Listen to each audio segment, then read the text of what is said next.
다음 소식입니다. 박근혜 대통령이 새 대통령 비서실장에 이병기 국정원장을 임명했습니다. 이 신임 비서실장은 박 대통령에게 정무적인 조언을 할 수 있는 몇 안 되는 인사로 꼽히는데요. 네, 청와대에 나가 있는 취재기자 연결하겠습니다. 윤석희 기자 나와 있습니까? 네, 청와대 춘추관에 나와 있습니다. 네, 당초 예상보다 좀 많이 빗나간 것 같은데 어떻습니까? 네, 그렇습니다. 박근혜 대통령이 김기춘 대통령 비서실장의 후임으로 이병기 현 국정원장을 선임했습니다. 지난 17일 김기춘 비서실장의 사의가 공식 수용된 지 열흘 만에 이루어지는 인사인데요. 일요일인 다음 달 1일 중동 4개국 순방을 앞두고 김기춘 비서실장의 공백 상태를 계속 두기 어렵다는 판단에 따른 것으로 보입니다. 민경욱 청와대 대변인은 이병기 신임 비서실장은 국제 문제와 남북 관계에 정통하고 정무적 능력을 갖췄다며 발탁 배경을 설명했습니다. 올해 68살의 신임 이병기 비서실장은 서울 출신으로 외무고시를 통과한 직업 외교관 출신이지만 정치권에 오래 몸을 담았고 주일대사와 국가정보원장 등을 지내 국제관계는 물론 남북관계, 한일관계와 안보 업무에도 밝다는 평가입니다. 네, 박 대통령과는 어떤 인연으로 비서실장에 발탁된 것으로 해석되고 있죠? 네, 이 신임 비서실장은 지난 2007년 한나라당 내 대선 경선 캠프에서 박 대통령의 선거대책위원장을 맡았습니다. 지난 2012년 대선 때도 새누리당 싱크탱크인 여의도연구원 고문으로 박 대통령의 정치적 멘토 역할을 해온 것으로 알려져 있는데요. 박 대통령이 믿고 의지하는 최측근 가운데 한 명입니다. 현 정부 들어 주일대사로 발탁된 이후에는 급격히 냉각한 한일 관계 개선을 위해 역할을 했고 지난해 6월 국정원장으로 기용된 뒤에는 국정원의 개혁 작업을 진두지휘해왔습니다. 네, 비서실장 외에도 신임 홍보수석과 정무특보 등 추가 인선도 있었죠. 네, 그렇습니다. 박근혜 대통령은 청와대 후속 개편도 단행했습니다. 청와대 홍보수석에는 김성우 현 대통령 사회문화특보가 기용됐습니다. 또 대통령 정무특보를 신설하며 새누리당 주호영, 김재원, 윤상현 의원을 임명했습니다.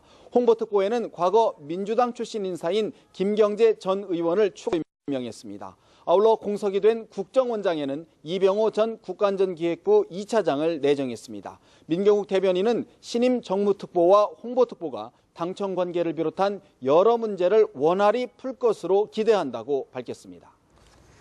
네, 오늘 오전까지만 해도 재계 출신의 현명관 마사회장이 기용될 것이다. 이런 관측이 많았는데 이병기 국정원장을 발탁한 배경에 대해서는 어떤 얘기들이 좀 나오고 있나요? 네, 박 대통령은 그동안 하마평에 전혀 오르지 않았던 말 그대로 깜짝 인사를 단행했습니다. 현직 국정원장이자 최측근 인사를 기용해 집권 3년차 국정을 주도하겠다는 강한 의지를 밝힌 셈인데요. 이 신임 비서실장도 박 대통령에게 결정적 조언을 할 수 있는 핵심 인사로 꼽혀온 만큼 국정 운영 전반에 대해 폭넓은 조언자 역할을 할 것이란 관측이 나옵니다. 그러나 국정원장에 임명된 지 불과 8개월여 만에 자리를 옮기게 됨으로써 외교 안보 라인의 공백이 우려된다는 지적이 제기됩니다. 발표 막판까지 고심을 거듭한 끝에 결국 최측근 인사를 재기용하면서 인재풀의 한계를 다시 드러내는 것 아니냐는 시각도 있습니다. 이제 앞으로 박근혜 대통령의 국정 운영은 어떻게 전망되고 있습니까? 네, 박근혜 대통령은 지난달 12일 신년 기자회견을 통해 비서실장 교체를 시사했었는데요. 이완구 국무총리 발탁과 청와대 조직 개편, 4개 부처 개각 등에 이어 40여일 만에 마지막 퍼즐인 비서실장 인사를 단행함으로써 문건 파동 등 이후 진행된 여권 진용 개편을 마무리하게 됐습니다. 이에 따라 임기 반환점인 집권 3년차를 맞아 주요 국정과제 추진에 강한 드라이브를 걸 것으로 보입니다. 박 대통령은 특히 올해 국정 운영의 목표를 경제 활성화에 최우선하겠다고 밝힌 상태인데요.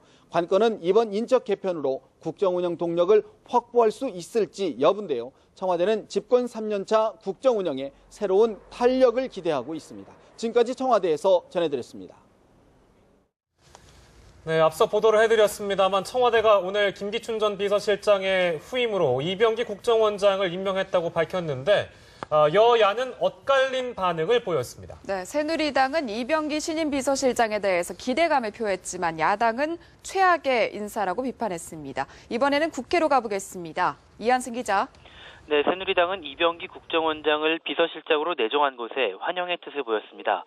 김무성 대표는 기자들과 만나 청와대에서 오래 근무한 경험이 있고 국정원장을 맡아 역할을 잘 해왔기 때문에 앞으로 잘 하시리라 기대한다고 말했습니다. 조혜진 원내수석 부대표는 이전에 비서실장으로 거론된 인사들에 비해 굉장히 잘된 인사로 보여진다고 평가했습니다. 김영우 수석 대변인은 주호영, 김재원, 윤상현 의원이 정무특보로 임명된 것에 대해서는 현역 의원을 정무특보로 임명했다는 사실은 국회와의 소통을 강화하겠다는 의지의 표현으로 본다고 설명했습니다. 그렇지만 이병기 국정원장이 국정원장을 맡은 지 8개월 만에 비서실장으로 자리를 옮긴 것에 대해 비판적인 목소리도 나왔습니다. 유승민 원내대표는 국정원장을 한 지 얼마 안 된 분이 비서실장으로 간 것에 대해 조금 유감스럽게 생각한다고 말했습니다.